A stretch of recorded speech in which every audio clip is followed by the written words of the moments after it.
Muito bem, é interessante que, além desses contactos que eu me refiro neste artigo, de ter chegado, ou o Jorge Amado ter chegado a mim, quem concorreu para que eu tivesse uma relação mais sistemática com a literatura brasileira foi a Rosana. Quando ela viveu em Moçambique, nos anos 80, ela era professora, éramos os dois professores, né? E ela, percebendo-se do meu gosto pela literatura, foi-me fazendo chegar a alguns livros, o caso do Mundo Andrade, Fernando Sabino, Jorge Amado, obviamente, Machado de Assis, e fui, digamos, sendo um leitor da literatura brasileira, mas essa minha relação ganhou uma nova densidade quando eu estava a fazer a minha licenciatura em Portugal, em literatura, e no segundo ano do curso eu tive uma cadeira semestral que se chamava Literatura Brasileira. Então acabei por ter uma relação mais respaldada, até teoricamente, sobre o que era a literatura brasileira, e inclusivamente em algum momento, por falta de professores nessa área em Moçambique, durante 1 ou 2 anos, dei uma cadeira de literatura brasileira, que havia, pronto, alguns teóricos que nos ajudavam nessa altura, Antônio Cândido, Afrânio Peixoto, o Bossi, e pronto, acabávamos por conseguir. E como ela é uma literatura que tem algumas convergências com a realidade africana, acabava por, digamos, facilitar a interpretação, porque há uma dimensão antropológica e sociológica muito forte nos textos literários, não é? E isso ficava muito facilitado exatamente porque essa dimensão antropológica acabava por não ser muito diferente da realidade que nós tínhamos em Moçambique, que nós tínhamos em África. Então, muito facilmente nós conseguíamos passar a mensagem dessa literatura, sobretudo o interesse para os nossos estudantes, porque eles reviam-se muito, sei lá, ler Capitães da Areia. Há muita gente em Moçambique que se revê naquelas personagens todas. Mas o livro que foi verdadeiramente marcante para mim, porque ele representou uma confluência de várias referências literárias que eu tinha, foi o Dom Casmurro do Machado de Assis. Aliás, o Machado de Assis é para mim uma figura quase que axial, porque o Machado de Assis obriga-nos a ter uma relação com a literatura muito para além do que é o Brasil. Também porque ele era um grande leitor. Por exemplo, ele era um grande leitor de Shakespeare, não é? E as ressonâncias shakespearianas estão muito presentes na obra do Machado, a forma como ele interpreta a natureza humana, no fundo, não é? Aqueles contos, alguns parecem muito inofensivos, e de repente têm uma grande profundidade do ponto de vista daquilo que é a natureza humana. Então, digamos que essa relação com a literatura brasileira também acabou por me ajudar a perceber melhor o meu mundo e o mundo em que todos nós vivemos.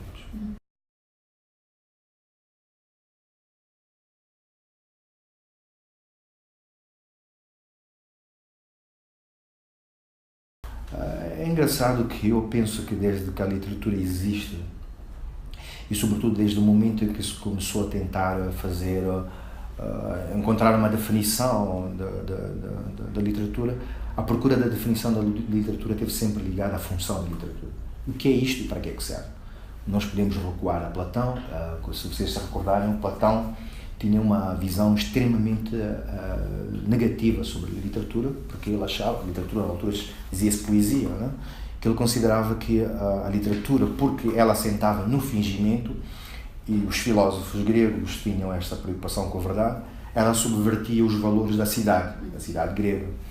E então a literatura nasceu um pouco com esta marca e que tem provocado até hoje uma certa desconfiança devido à forma como ela acaba por se apropriar da realidade e ir muito para além da própria realidade.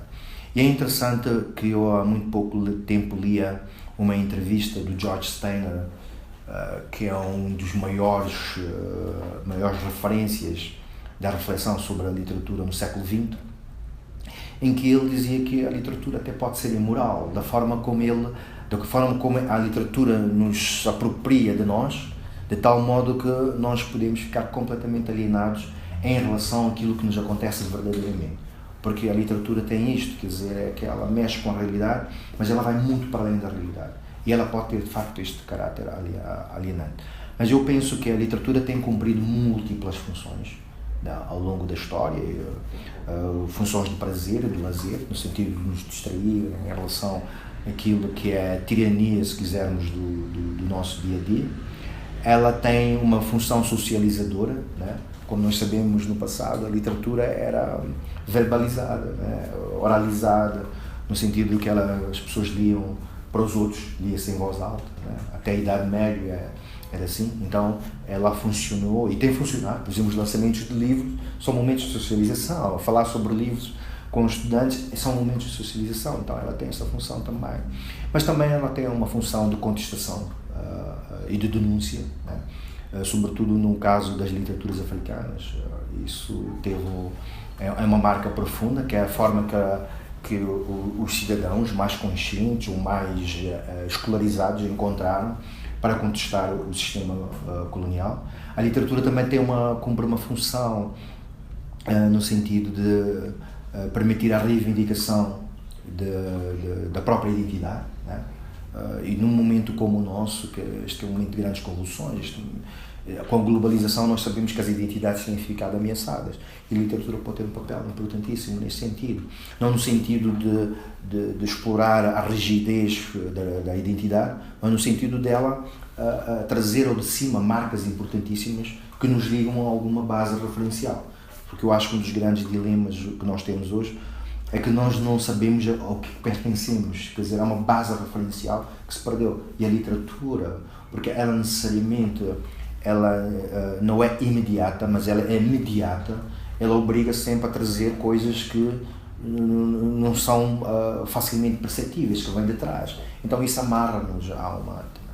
Por outro lado, a literatura tem uma função educativa, intelectual, porque é o Roland Barthes que diz que a literatura é um espaço de dramatização, de ensinação de saberes. Todos os saberes do mundo estão na literatura. O saber antropológico, o saber sociológico, o saber económico, porque a literatura representa a realidade. E ela, ao representar a realidade, acaba por buscar, digamos, todos estes nichos de conhecimento que o homem produziu. Então, são múltiplas as funções que a literatura tem, só que essas funções, dependendo da época, dependendo do contexto, dependendo das circunstâncias, há umas que se sobrepõem às outras.